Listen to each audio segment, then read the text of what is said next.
This is Sam Shames, and I am the Director of Equities at Simpler Trading. I'm here today to explain to you what happened with GameStop and how a $20 stock got all the way up to $400. There's a big difference between trading the technical setups and trading the hype, and as a trader, you have to know the difference between the two. This was undoubtedly one of the biggest wealth transfers that we have ever seen from Wall Street to Main Street. It was incredible to watch, and we're actually seeing it kick up again. So it's definitely worth your time to find out why this is happening and to be able to understand the difference between trading the charts and trading the online hype. So let's go ahead and dive in and review. So I have charts here of GameStop up in front of us here, and this is a weekly chart, this is a daily, and this is just a 10-minute chart. And you'll see that GameStop recently went from about $10 a share to about $483 at its high. Now, I don't know the exact percentage on that, but you won't see that very often. $10 to $483 in the course of about 3 months or so. So what's going on here exactly? Well, let's dive into it a little bit. So the first clues come from over here. Now, the main thing that you need to understand about GameStop that makes it a really unique situation is that it had a really high short interest. So we're going to talk about what short interest is here in just a minute, but essentially what short interest comes down to is what percentage of the total amount of shares that exist are being held short. So for example, let's say that there was a company that had 100 shares that existed, right? So there's only 100 shares of this company XYZ. And let's say that 20% of those shares or 20 of those shares were being held by someone who was shorting the stock or hoping that it falls. When you're short something, you hope that the stock falls so that you can then profit and buy it back at a cheaper price, and you keep the difference as a profit. So in that instance, if there's 100 shares total and there's 20 shares that are being shorted, the short interest would be about 20% of the float. Right? So 20% short interest is a relatively high number. Anywhere above 10 is a high number, and the higher you go above 10%, obviously the higher and more speculative it is to short this instrument. So check this out. This is a website that we have access to with Simpler Trading. It's called the S3 Data, and it gives us real-time, up-to-date short interest data on anything. And I happen to have pulled up GameStop here. So check this out. We just gave an example that was 20% short interest, and we said that that was high.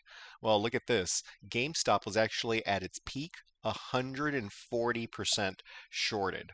Now, we won't have time in this video to go into the specifics of how, because the question should be, how do you short more than 100% of something, right? If there's only 100 shares to short, how are you short 140 shares? We won't have time to get into that today, but that is essentially the premise behind what the Reddit crowd saw that made this really vulnerable and caused the short squeeze. So whenever you have something that's 140% shorted, you won't see this very often. That makes it really, really dangerous for the shorts. So let's talk about why that is. So when you are short, you sell the stock first, and you are hoping to buy it back at a cheaper price. If you do so, the difference between where you sold and where you bought it back is your profit, right? So just take the idea of going long. So you buy a stock at $1, you sell it at $2, you made $1. Shorting is the exact opposite. You would take a stock that's worth $2 at the moment in the market, you sell it into the market at $2. Somebody needs to let you borrow the share, right? So somebody would need to let you borrow their share. You sell it immediately for $2, but you now have $2 in your pocket, but you owe that person a share, right? So if at a later point the share drops from $2 to $1, you go out into the market, you buy it at $1, you return the share for, because you owed the share to the person that let you borrow it, and you get to keep the dollar. Okay, so that's essentially the long and short of short selling. So you can see here that what the Reddit crowd was looking at was this inefficiency, if you will, in the market. Now, we've covered what short selling is. We've covered what a relatively high number or high percentage of short interest would be, anywhere above 10%. 20% is getting pretty high, 50% is kind of absurdly high, and then 140% is like legendarily, high. And that's what the Reddit crowd kind of bit into. So you can tell here that as the price went up, right, you can see the price is going up and up and up and up from $10 all the way up to above 400. The shorts are having to cover. Now, because they shorted so many shares, they shorted more shares than even exist in the company. That means that they have to scramble to find these shares. And if the Reddit crowd, which is what they were doing, they were holding onto these shares, they weren't selling them back to the hedge funds that needed to buy them to cover their short, it caused a scarcity in the market. So you had this real perfect mixture of things where one, it was the perfect stock where it had more than 100% short, and then you had a group of people at Reddit and elsewhere that were not willing to sell those shares back into the market. So it was creating a hyper short squeeze, if you will. And you get kind of legendarily legendary moves from 10 to $480. Now, there is historical precedent for this, and I want to show you this because this has happened before in a much larger company, but it's not without total precedent. If you recall, back in the day, it happened in Volkswagen shares.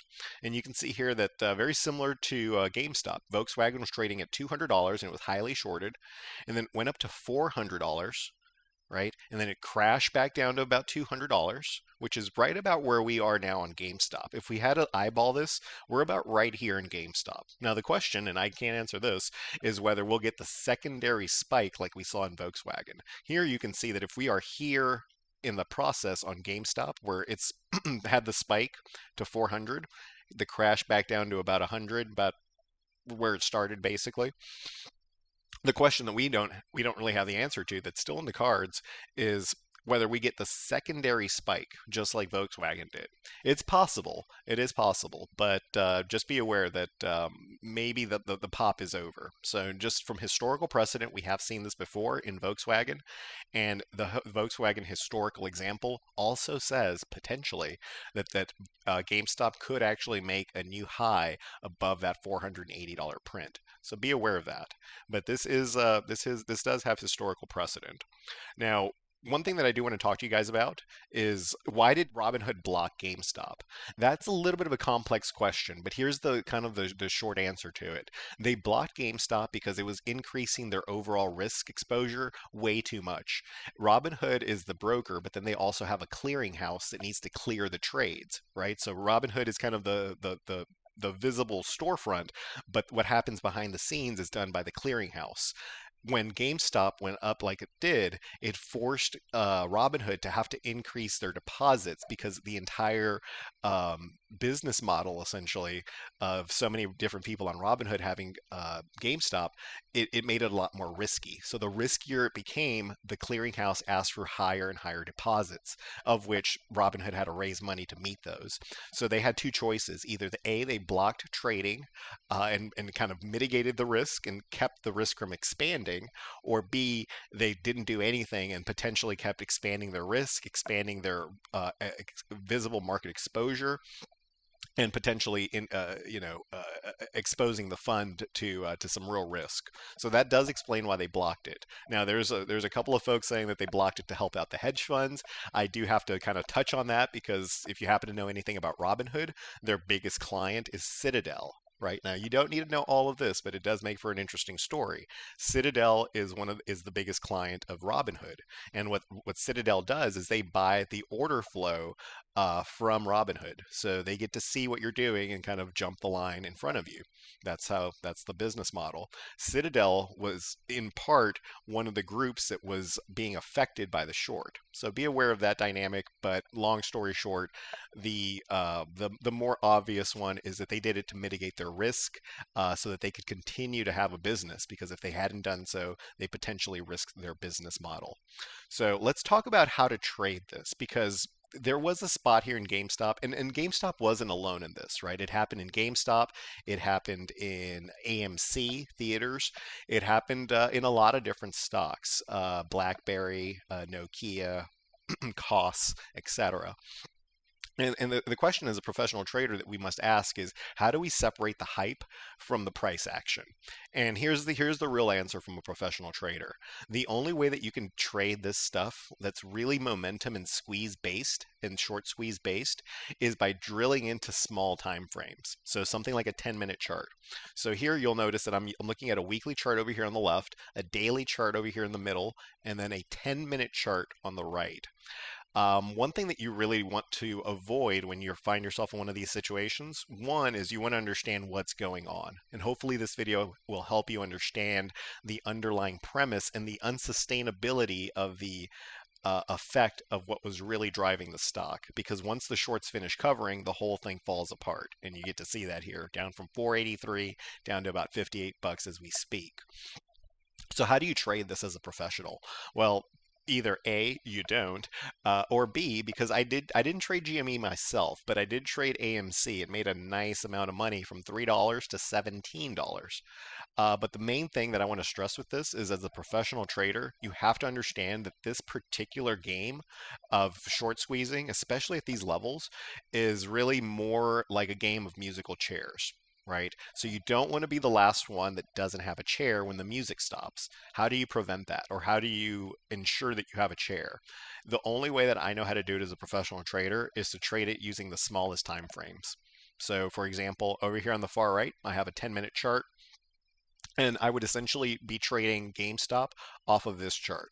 And this limits my risk, right? I'm never going to be buying at 483 and holding down to 58 because all kinds of technical signals have already been broken. You can see it yourself, right? Once this 200 broke, you can see just the levy gave out on this thing. So from a professional trading point of view, we don't want to be we want to understand the volatility. We want to understand what's driving the behavior, and we don't want to get married to the thing, right? Because we know as professional traders, whether you are one or you're aspiring to become one, we know the underlying fundamentals of what's going on here is really just a short squeeze. And once that's over, the whole game is up. Okay. So the main thing that I want to stress to you guys is that quick gains can be really tempting, right? I avoided GameStop because I couldn't find an elegant way to trade it, but I did trade AMC, which was a similar situation, from about $3 to $17. That was a huge move for my account, and I made roughly 20x what I put in about a day or two. That's incredibly attractive. I get it. I get it completely. But here's the thing, and you can make really good money doing this, but the main thing that I want to stress to you guys is just an understanding of what's driving the behavior, and also an understanding that you don't want to be the last one left, right? And so the only way to do that is to stick to your technical signals, avoid the hype as much as possible, and understand the situation that you're in. All right, guys.